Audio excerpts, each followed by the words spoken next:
Coba bayangkan sejenak, tundra yang membeku di zaman es. Dari balik timbunan salju, muncul bayangan, dan Anda melihatnya, seekor harimau saber-toothed raksasa dengan taring setajam belati. Fiksi ilmiah. Bagaimana jika saya katakan, saat ini, para ilmuwan tercerdas di dunia sedang berupaya mengubah fiksi itu menjadi kenyataan? Ini adalah proyek kebangkitan, Resurrection Project, dan tujuannya adalah menghidupkan kembali para raksasa yang sudah punah. Dalam video ini, kita akan membahas semua detailnya, mulai dari mencari DNA yang sempurna, hingga menghadapi dilema etika yang sangat kompleks. Dan pada akhirnya Anda akan tahu, apakah kita benar-benar akan melihat Smilodon hidup, atau ini hanya akan jadi angan-angan semata. Ngomong-ngomong, menurut Anda, apakah hewan predator yang sudah punah ini layak untuk dihidupkan kembali? Tulis pendapat Anda sekarang di kolom komentar, mari kita mulai diskusinya. Sebelum kita menyelam lebih jauh ke dunia rekayasa genetika, mari kita kenali dulu sang pahlawan cerita kita, harimau saber-tooth, atau lebih tepatnya, Smilodon, bukanlah harimau dalam pengertian modern. Hewan ini adalah genus kucing yang sama sekali berbeda, yang berkeliaran di Amerika Utara dan Selatan selama era Pleistosen. Ia punah sekitar 10.000 tahun yang lalu, bersamaan dengan mammoth dan kungkang raksasa. Tentu saja fitur utamanya adalah taringnya yang luar biasa, mencapai 18 cm. Namun, Smilodon bukan sekadar kucing dengan gigi besar. Ia adalah predator yang kuat dan kekar, perpaduan antara singa dan beruang, yang dirancang khusus untuk berburu megafauna. Ide untuk menghidupkannya kembali adalah bagian dari konsep yang lebih luas, yang dikenal sebagai de-extinction atau kebangkitan spesies. Kandidat kebangkitan yang paling terkenal tentu saja adalah mammoth berbulu. Tapi harimau saber-tooth ini adalah tantangan ilmiah berikutnya, yang jauh lebih kompleks dan menarik. Jadi, dari mana kita memulai proses kebangkitan spesies yang telah punah? Tentu saja dari pencarian materi genetik. Langkah pertama dan yang paling krusial adalah menemukan sampel DNA harimau bertaring tajam atau Smilodon yang terawetkan dalam kondisi yang cukup baik.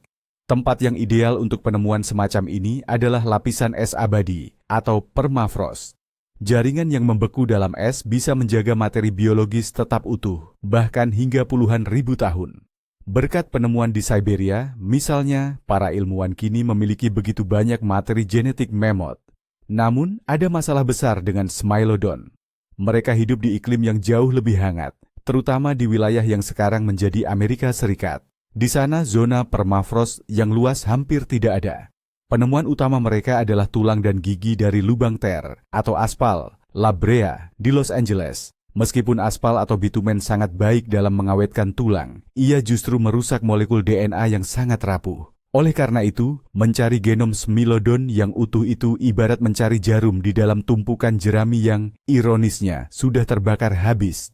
Bahkan jika para ilmuwan beruntung menemukan sampel di sudut Alaska yang membeku, mereka akan menghadapi masalah berikutnya, degradasi DNA. Waktu tidak kenal ampun terhadap kode genetik. Molekul DNA memiliki waktu paruhnya sendiri, sekitar 521 tahun.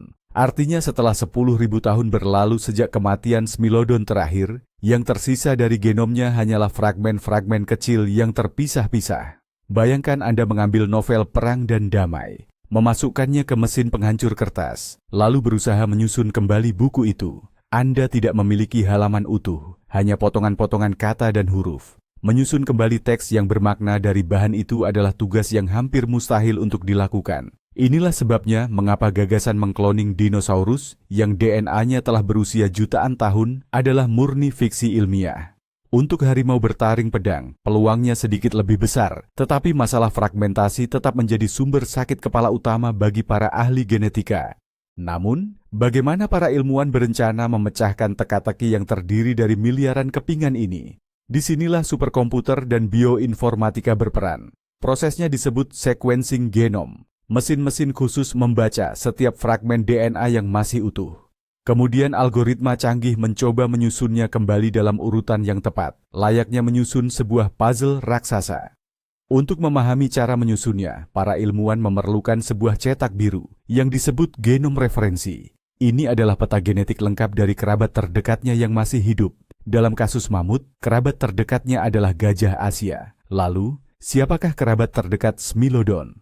Penelitian menunjukkan bahwa, anehnya, harimau dan singa modern ternyata bukan kerabat terdekatnya. Mereka telah berpisah di pohon evolusi lebih dari 20 juta tahun yang lalu. Hal ini menimbulkan kerumitan besar. Semakin jauh jarak kekerabatan, semakin sulit untuk mengisi celah pada DNA purba, karena akan terlalu banyak perbedaan genetik yang ditemukan. Mari kita bayangkan, setelah melalui penelitian panjang, para ilmuwan akhirnya menentukan bahwa singa Afrika adalah kandidat cetak biru terbaik yang tersedia. Genom mereka memiliki kecocokan lebih dari 90%. Namun, sisa persentase itulah yang mendefinisikan Smilodon, ukuran tubuhnya, kekuatan dahsyatnya, taring raksasanya, dan bahkan kemungkinan pola kulitnya yang bergaris atau berbintik. Nah, disinilah bagian paling menarik dimulai, penyuntingan genetik. Untuk melakukannya, mereka menggunakan teknologi revolusioner yang dikenal sebagai CRISPR-Cas9. Sederhananya, ini adalah gunting molekuler. Alat ini memungkinkan ilmuwan memotong bagian-bagian genom suatu spesies dengan akurasi luar biasa, lalu menggantinya dengan gen dari spesies lain.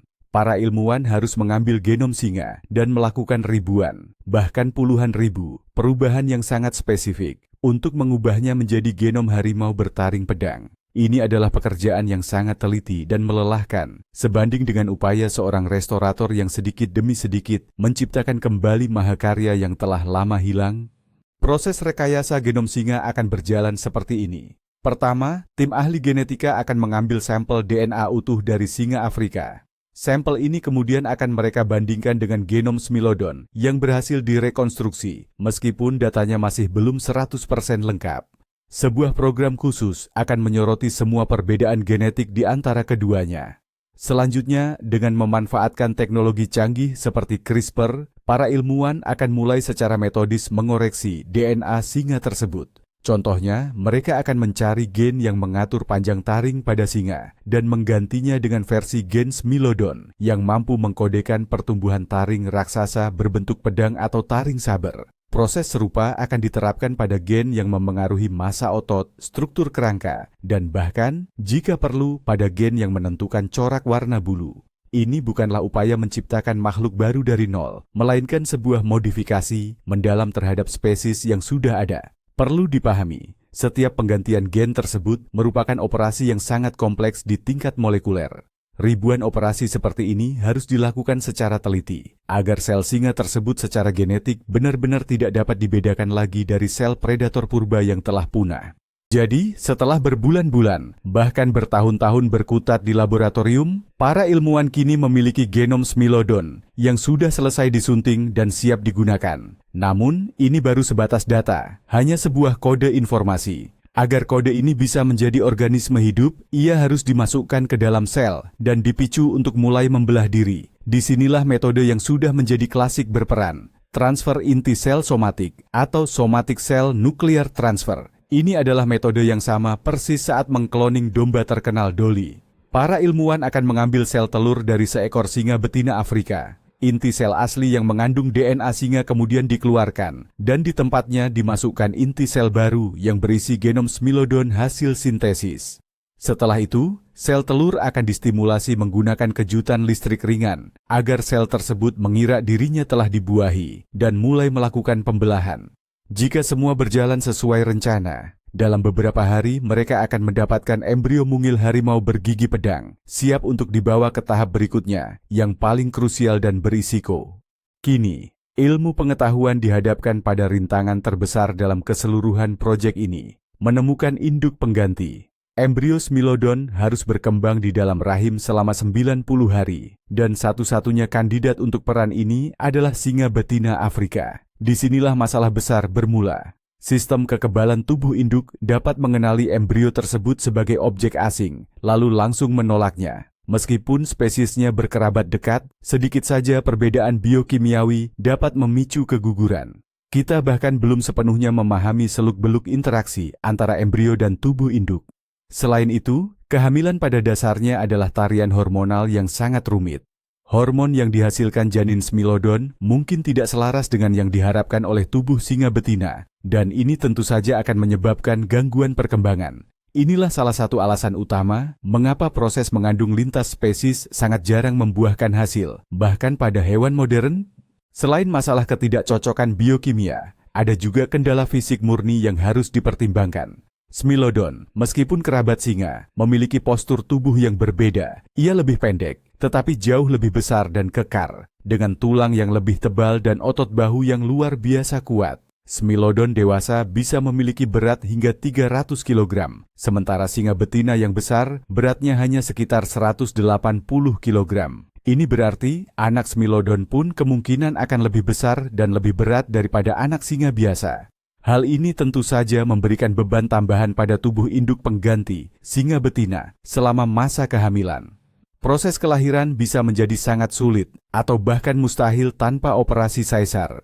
Setiap penyimpangan dalam ukuran atau laju pertumbuhan janin bisa berakibat fatal, baik bagi anak maupun induknya. Ilmuwan harus mencari solusi untuk masalah ini, mungkin melalui terapi hormon atau dengan seleksi ketat singa betina yang paling besar dan kuat. Anggap saja para ilmuwan sudah berhasil mengatasi segala tantangan, dan akhirnya anak Smilodon cloning pertama di dunia pun lahir. Tapi, masalahnya baru saja dimulai. Organisme hidup bukan hanya sekadar gen, ia juga adalah triliunan mikroorganisme yang hidup di ususnya, atau yang kita kenal sebagai mikrobioma. Bakteri-bakteri ini membantu mencerna makanan, membentuk sistem kekebalan, dan memengaruhi kondisi kesehatan secara keseluruhan. Anak Smilodon ini akan memiliki mikrobioma yang diwarisi dari induk singa penggantinya, dan dibentuk oleh susu serta makanan modern. Namun, sistem pencernaannya sendiri secara genetik disetel untuk pola makan zaman es, yang artinya membutuhkan set bakteri yang sama sekali berbeda. Disonansi ini bisa memicu berbagai penyakit kronis, gangguan pencernaan, alergi, dan melemahnya sistem kekebalan tubuh. Kita mungkin berhasil menghidupkan kembali tubuh sang predator, tetapi kita tidak akan mampu menciptakan kembali dunia mikroba internalnya. Hal inilah yang pada akhirnya menjadikannya sangat rentan. Pertanyaan mendasar lainnya, akankah Smilodon yang dikloning ini bertingkah layaknya Smilodon sejati? Sebagian besar perilaku hewan bukan berasal dari naluri bawaan, melainkan merupakan hasil dari proses pembelajaran. Induk mengajarkan anak kucing cara berburu. Ia menunjukkan bagaimana cara mengendap-endap mendekati mangsa, hingga cara melancarkan gigitan yang mematikan. Anak Smilodon kita akan dibesarkan oleh induk angkatnya, seekor singa betina. Tentu saja ia akan belajar berburu ala singa, mengejar mangsa dan bekerja sama dalam kawanan. Namun seluruh tubuh Smilodon, mulai dari cakar depannya yang kuat hingga taringnya yang rentan patah, dirancang untuk taktik yang sama sekali berbeda, yakni berburu dengan cara menyergap mangsa yang besar dan bergerak lambat. Smilodon harus menjatuhkan korbannya ke tanah lebih dulu, barulah ia menggunakan taringnya. Mencoba berburu seperti singa dapat menyebabkan cedera, bahkan mengakibatkan patahnya pedang. Taring berharganya itu. Kita bisa saja mendapatkan makhluk yang secara genetik adalah Smilodon, tetapi secara perilaku hanyalah singa yang canggung dan kebingungan. Pada titik ini, kita beralih dari kesulitan teknis menuju pertanyaan etika. Apakah kita benar-benar punya hak untuk menghidupkan kembali spesies yang sudah punah? Beberapa ilmuwan dan filsuf berpendapat bahwa ini adalah kewajiban moral kita. Manusia telah menyebabkan kepunahan banyak spesies, dan jika kita punya teknologi untuk memperbaiki kesalahan kita, maka sudah seharusnya kita menggunakannya. Ini akan menjadi upaya pemulihan keadilan. Namun, pihak oposisi mengajukan pertanyaan balasan. Bukankah ini justru manifestasi dari tingkat keangkuhan manusia yang ekstrim? Kita mulai bermain peran sebagai Tuhan, memutuskan spesies mana yang harus hidup dan mana yang harus tetap terkubur dalam sejarah. Kita tidak bisa bertanya langsung kepada Smilodon itu sendiri, apakah ia ingin kembali ke dunia yang sama sekali asing baginya, di mana habitat alaminya, mangsanya, dan kerabatnya sudah tidak ada. Keputusan ini kita ambil atas nama mereka, hanya didorong oleh rasa ingin tahu dan ambisi kita sendiri. Jujur saja, kita harus akui, Smilodon pertama yang lahir dan juga semua keturunan selanjutnya tidak akan menjadi hewan liar. Mereka hanya akan menjadi spesimen laboratorium. Kehidupan mereka akan dihabiskan di bawah pengawasan ketat, di kandang-kandang yang steril. Setiap gerakan mereka akan dicatat, dan setiap asupan makanan akan dianalisis. Mereka akan menjadi objek penelitian yang tidak ada habisnya. Kita tidak mungkin melepaskan mereka begitu saja ke alam liar. Itu tindakan yang tidak bertanggung jawab. bahkan kejam. Namun, itu berarti kita menciptakan makhluk hidup yang telah divonis hukuman penjara seumur hidup. Selain itu, proses cloning masih jauh dari kata sempurna. Banyak hewan hasil cloning menderita cacat bawaan, penuaan dini, dan serangkaian penyakit kompleks. Apakah kita siap memikul tanggung jawab atas potensi penderitaan makhluk yang kita ciptakan hanya demi kepentingan ilmu pengetahuan semata? Mari kita bayangkan skenario yang paling fantastis. Proyek ini sukses besar. Para ilmuwan berhasil menciptakan populasi harimau bertaring tajam yang sehat dan mampu bereproduksi sendiri. Lalu, apa selanjutnya? Kemana mereka harus diletakkan? Melepaskannya di sabana Afrika? Mereka akan bersaing dengan singa dan macan tutul, dan mulai memburu hewan yang tidak pernah menghadapi predator semacam ini dan tidak punya mekanisme pertahanan diri. Hal ini bisa menghancurkan keseimbangan rapuh seluruh ekosistem. Bagaimana jika melepaskannya di Amerika Utara, tanah kelahiran historis mereka? Saat ini, di sana sudah ada manusia, sapi-sapi yang merumput, dan wisatawan yang berjalan-jalan. Munculnya super predator seberat 300 kg pasti akan berujung pada bencana. Kebangkitan satu spesies saja dapat membahayakan puluhan spesies lain yang masih hidup saat ini. Kita berisiko menciptakan spesies invasif yang bahkan membuat kasus kelinci di Australia terlihat seperti gangguan kecil. Dalam konteks ini, sangat relevan untuk meninjau proyek menghidupkan kembali mamut berbulu yang, misalnya, dikerjakan oleh Colossal Biosciences. Mengapa mereka begitu yakin akan keberhasilannya? Dan mengapa proyek mereka dianggap lebih realistis serta dapat dibenarkan secara etika? Pertama, mereka memiliki materi genetik berkualitas yang jauh lebih melimpah yang ditemukan di lapisan es abadi Siberia. Kedua, induk pengganti mereka, yaitu gajah betina Asia, merupakan kerabat mamut yang jauh lebih dekat dibandingkan hubungan antara singa dengan Smilodon. Namun, yang paling penting adalah proyek menghidupkan kembali mamut ini memiliki tujuan ekologis yang sangat jelas. Para ilmuwan menyatakan bahwa mengembalikan raksasa-raksasa ini ke tundra akan membantu memulihkan ekosistem padang rumput kuno, memperlambat pencairan permafrost, dan bahkan dapat membantu melawan perubahan iklim.